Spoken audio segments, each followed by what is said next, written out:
Senator for Texas. Mr. President, new data from the U.S. Customs and Border Protection shows that the crisis at the border isn't going away, even if that may be the wish of the Biden administration. In the last year, Customs and Border Protection has encountered more than 2.3 million migrants at the southern border, which is an all-time high. And I know some people think, well, these are economic migrants or people fleeing violence and persecution. Some of them are asylum seekers that might potentially qualify, although the data indicates that if, in fact, they end up showing up for their immigration court hearing years after they claim asylum because of the backlogs, that only about 10% qualify for asylum. And then you have the economic migrants, you have criminals, you have drug smugglers. It's a hodgepodge. And while many people turn themselves in order to invoke our asylum system, which is broken and results in many people being given a notice to appear for a future court hearing that they never show up for, the situation at the border remains a public safety threat and a humanitarian crisis. Customs and Border Protection are the first line of defense against dangerous threats to the country. Over the last 11 months, the hardworking men and women of CBP have arrested nearly 700 criminal gang members. They've stopped more than 140 people on the terrorist watch list from crossing the southern border. They've interdicted more than 645 pounds of illegal drugs, including 13,600 pounds of the deadly synthetic opioid fentanyl. I think it takes roughly the point of a pencil lead, a couple of milliliters of fentanyl to kill a person. So you can imagine what 13,600 pounds would do, and this is only the drugs that we caught. And nobody believes that we catch even the majority of the drugs coming across.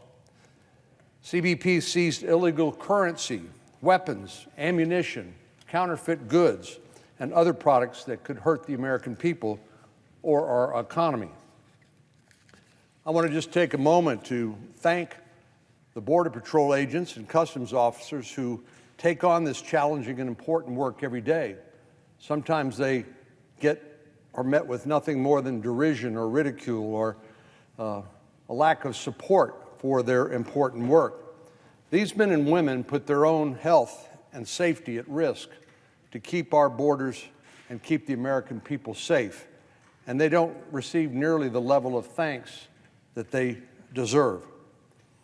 Coming from a border state, as you might imagine, I've visited the border many, many times. And I always enjoyed talking to these men and women because they're frankly the experts about what we need to do in order to fix what's wrong about the borders. They are true professionals, and they know more than just about anybody else I've talked to about what the problem is and what the solutions are. Many of these officers and agents have worked for Customs and Border Protection for years, some even since its founding in 2003. They've seen migration surges over the years, but as they've told me many times, they've never seen anything quite like we're seeing today. An average of 6,600 migrants are coming across the southern border every day. And they'll tell you, we simply don't have the capacity to manage that sort of tsunami of humanity. We don't have the facilities or the resources, and we certainly don't have the personnel.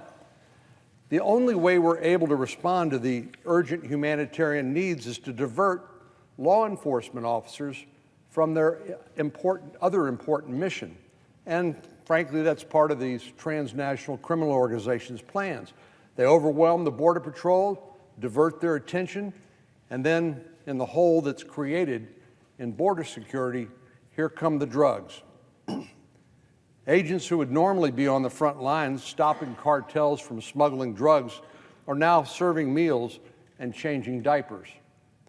So when you consider all of those stats that I mentioned, hundreds of thousands of pounds of illegal drugs, 700 criminal gang members, 141 people on the terrorist watch list, there's an important qualifier to remember.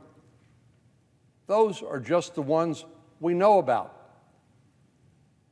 With law enforcement being shifted from patrol to caretaking duties, we're leaving major security gaps that are being exploited by the cartels and criminal organizations.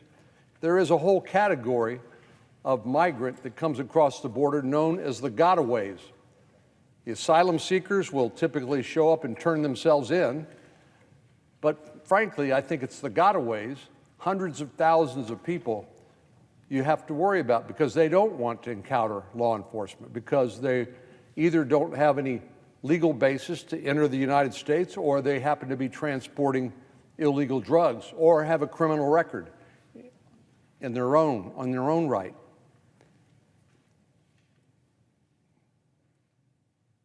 There's no question our security mission is taking a hit. Every day, cartel and gang members are trafficking and moving guns, drugs, illegal currency, and just about any other commodity that you can think about. And when they succeed, border communities aren't the only ones that see the impact.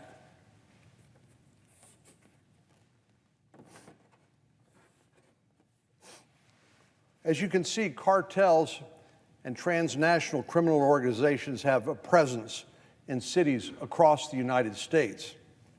Once cartels make it across the border, they head to places as diverse as Chicago, Detroit, Atlanta, New York, San Diego, or just about any other city where they can do business, including Bangor, Maine, and other places in Maine. These aren't the only people who are coming to the United States. These are not people coming to build a better life. They're coming here to prey on innocent Americans for their own gain. Last year, the special agent in charge of DEA's Chicago Field Division spoke about what happens once these drugs and criminals reach his backyard. He said cartels use every possible means to get drugs from Mexico into the United States and then to local markets. And in Chicago, for example, that means predominantly to the gangs that control the drug markets in Chicago. If you're concerned, as most Americans are, about the spike in crime that we've seen recently, well, a whole lot of that crime is caused by criminal street gangs committing various crimes, including selling illegal drugs and using guns to kill one another as part of their way to protect their market share and their territory. Those are the same gangs that fuel the overdose epidemic, the same gangs that perpetuate crime and gun violence, the same gangs that engage in deadly conflicts over territory. That's the cruel reality here. It's a self-perpetuating cycle. And it starts at the border. So even though you may not be a border state, at least a southern border state, you're affected because, as you can see, the network of distribution of illicit drugs coming across the border affects almost every major American city. And it's not just cities. A lot of our rural areas in Texas and elsewhere are affected as well. And we're reading increasingly about young people, unknown to them, consuming fentanyl in a fatal dose and dying. And it's happening every day in every community around the United States. And 71,000 Americans died of fentanyl overdoses last year alone. This is where it comes from. This is how it's distributed, and those are the consequences. So no community in America has been spared the pain and suffering from this pandemic of drugs. In 2021, as I mentioned, 108,000 Americans died from drug overdoses. 71,000 of those 108 died from fentanyl. You know, I remember on September the 11th, 2001, when terrorists diverted aircraft and killed about 3,000 Americans.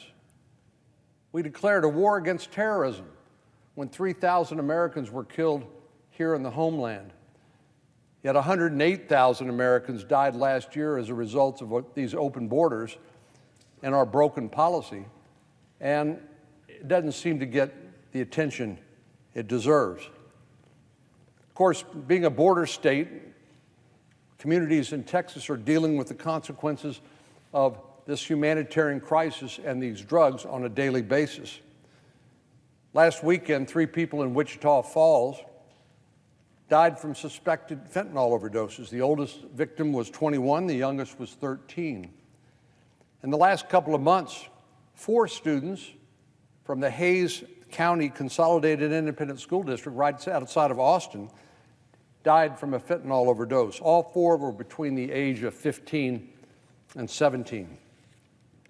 Across the state, indeed across the nation, families are mourning the loss of loved ones who have died from an overdose of these drugs, many of whom had no idea what they were consuming. They thought they were taking something else and ended up finding that it was laced with fentanyl, because the amount of fentanyl it takes to kill you is microscopic. The alarming increase in supply across our borders foreshadows even more devastation in the months and years to come. Here's my point, Mr. President. The Biden administration needs to start taking this problem seriously. Cartels and criminal organizations are exploiting the security gaps at the border and sending these drugs and the criminals along with them to communities not just in Texas, not just in Arizona, not just in California or New Mexico, but all across the United States. Addressing this security breakdown at our border has got to be a priority. We can't ignore it because it's not going to get any better. This is not just about migrants and immigration. It is about that, but it's not just about that. It's about security. It's about public safety. It's about knowing who's crossing our border and reaching into our local communities. Cartels are sociopaths. They don't really care about people, including the migrants that they smuggle into the United States.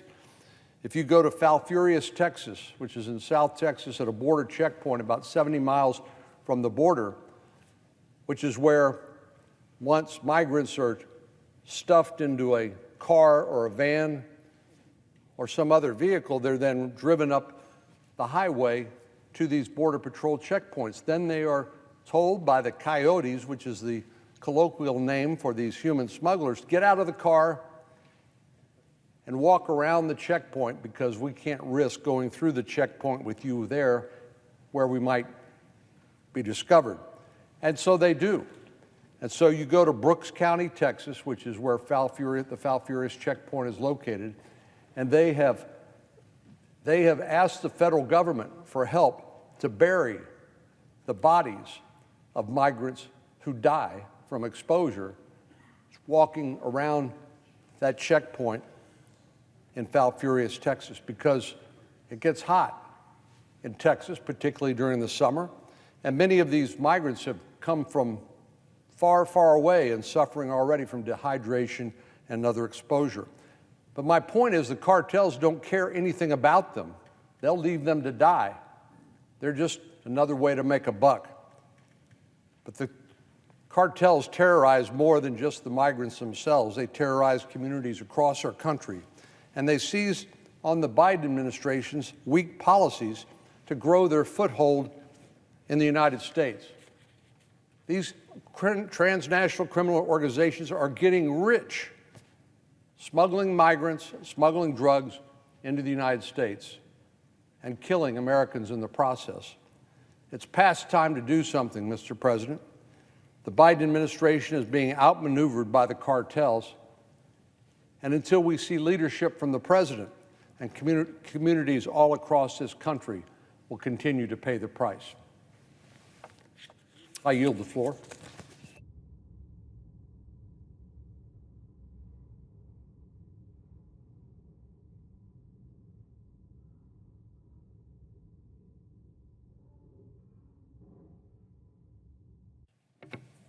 Mr. President,